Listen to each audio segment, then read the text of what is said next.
In front of me is Huawei MatePad 11.5, and today I would like to show you how you can manage adaptive brightness.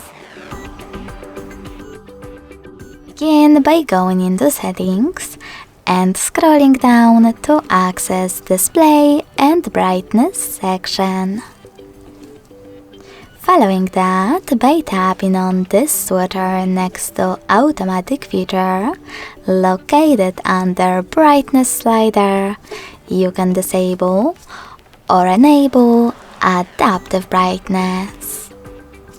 Thanks so much for watching. If you enjoyed this video, don't forget to leave a like, comment and subscribe.